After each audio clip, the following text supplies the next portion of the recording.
Salut le peuple vert, j'espère que vous allez bien en ce lendemain de match difficile. Les 3 points, c'est ce qu'il faut. On débriefe ça tout de suite. Alors oui, match compliqué, victoire 3-2, on reviendra sur les buteurs après.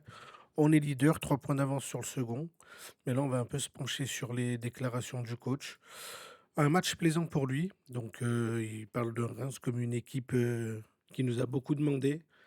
Ils ont pris l'initiative et les 20 premières minutes, elles n'étaient pas exceptionnelles de notre côté. Mais après 20 minutes, on a commencé à retrouver notre jeu. Ça nous a donné plus d'espace et on a repris le match en main. Le penalty, je ne vais pas revenir dessus, pendant des heures. Il y a pas penalty, il y a pas main, mais il y a pas la VAR en Ligue 2, donc faut faire avec. Mais le coach, il estime que ça ne nous a pas perturbés et il pensait qu'on était capable de mieux en seconde période. C'est vrai qu'il y a une petite baisse de rythme et après le troisième but, normalement, bah, c'est comme tous les coachs, je pense, hein. Il veut tuer le match et on n'a pas réussi. Et malheureusement, ben, Reims revient en fin de match à 3-2. Ça aurait pu nous faire mal, mais ça va.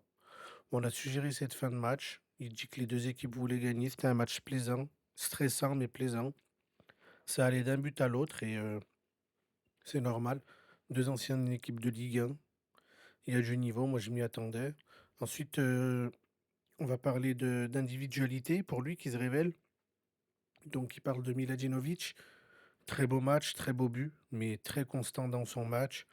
Il va revenir sur El Djamali aussi, 18 ans, heu, mi-temps exceptionnel, vraiment très, très, très, très fort. J'ai beaucoup aimé ce que j'ai vu et ça fait plaisir parce que c'était mes craintes, le milieu de terrain, en l'absence de Mouefek et Jaber qui est pas à 100, mais ils ont montré qu'ils avaient les épaules pour.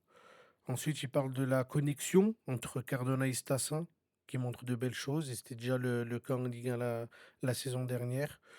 Il parle de 2 joueurs qui peuvent se trouver, qui se connaissent bien et il va parler de Boakier aussi. Quel joueur! 2 passes décisives hier encore. En fait, c'est un titulaire, je pense qu'il est très, très, très fort, très, très, très fort et voilà. Ensuite, ça nous offre beaucoup d'opportunités, c'est vrai. C'est vrai, maintenant faut faire attention à nos compos pour les équipes adverses et on a plusieurs joueurs d'impact qui peuvent marquer des buts de plusieurs angles. C'est vrai qu'on a eu des beaux buts hier, que ce soit, le deuxième de Stassin, même le premier de Stassin dans la création. Le deuxième but de Stassin aussi, il est incroyable et le but de Miladinovic aussi, et même Thomas, hein. Le but du 3-2, il est incroyable, hein. Frappe pied gauche, il va chercher la lucarne opposée. Donc voilà, et il parle d'une marge de progression à aller chercher et il dit que les joueurs sont capables de donner plus, notamment techniquement. On est un peu brouillon, mais c'est pas grave. Ça va venir. L'important sur ce match, vraiment, c'était les 3 points. Je parlerai du match un peu après. Là, je vous envoie un peu quelques stats, mais c'est léger. Après, je vais parler de mon ressenti du match. Et enfin, bah, vous avez vu sur mon short où j'annonçais, ben, enfin, j'annonçais, non, le community manager du Twitter de l'ASS qui annonçait la compo et avec Ferreira titulaire. Et apparemment, Ferreira, il a été touché à l'échauffement, pardon. Il a ressenti quelque chose à l'adducteur, on ne sait pas quoi. Donc, le staff médical et le coach, ils ont pas voulu prendre de risques parce que c'est une grosse semaine. Je vous rappelle qu'on joue mardi, on se déplace mardi.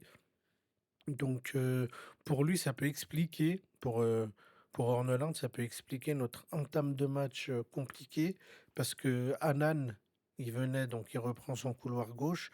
Ça faisait 3 semaines qu'il n'avait pas joué, donc, faut retrouver le rythme.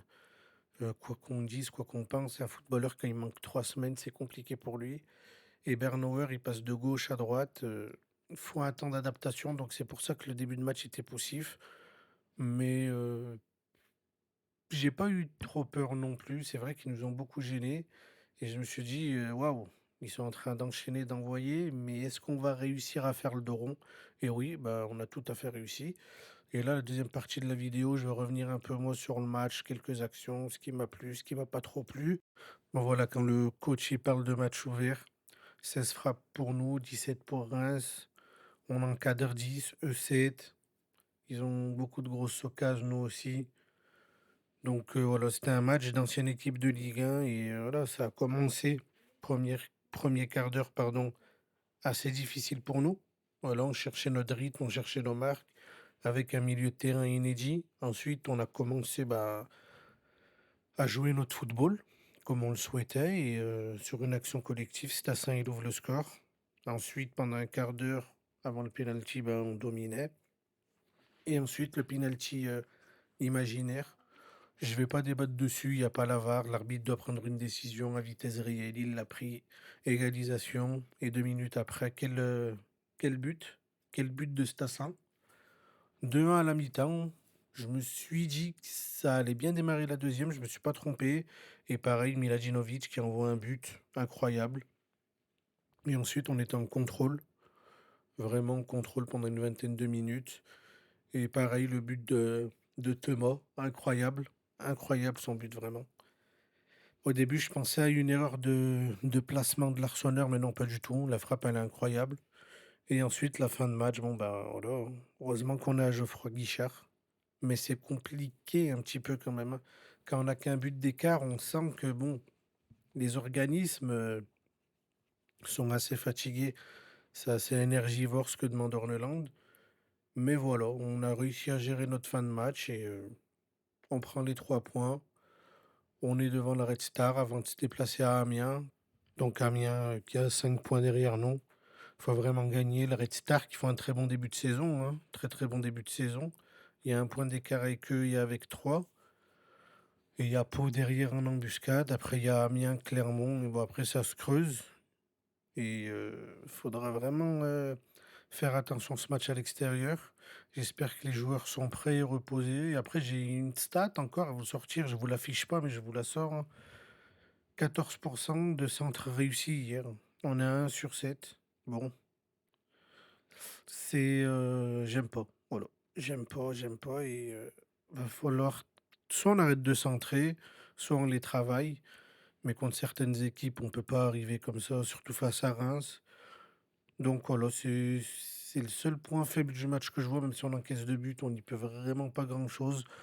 Pour moi, à part les 15 premières minutes, on a contrôlé tout le match, on l'a bien vu. Et là, petite nouveauté, je vais vous faire mon top 3 des joueurs du match d'hier. Donc voilà, c'est toujours dur de choisir 3 joueurs. Premièrement, je vais mettre l'Arseneur, même s'il prend 2 buts, très gros match. À un moment, il y a une double parade décisive dans le match et voilà, il fait son match. J'aime bien dans la communication et cetera, on voit que c'est le patron. Ensuite, en 2, je vais mettre Nadé, patron de la défense. Très, très gros début de saison. Encore une fois, le jeu de passe, il est incroyable. Il se projette beaucoup vers l'avant et beaucoup de passes vers l'avant. Et enfin, notre buteur, notre goléador, le retour, Stassin, qui a pris le numéro 9 en plus. Doublé, toujours bien placé, techniquement à l'aise, techniquement assez fin. Donc voilà, il est dans mon top 3. Les mentions honorables à Boakier, double passeur encore hier. J'attends beaucoup de lui. En tout cas, voilà, fin de vidéo. Rendez-vous demain pour l'avant-match contre Amiens. Ciao, ciao.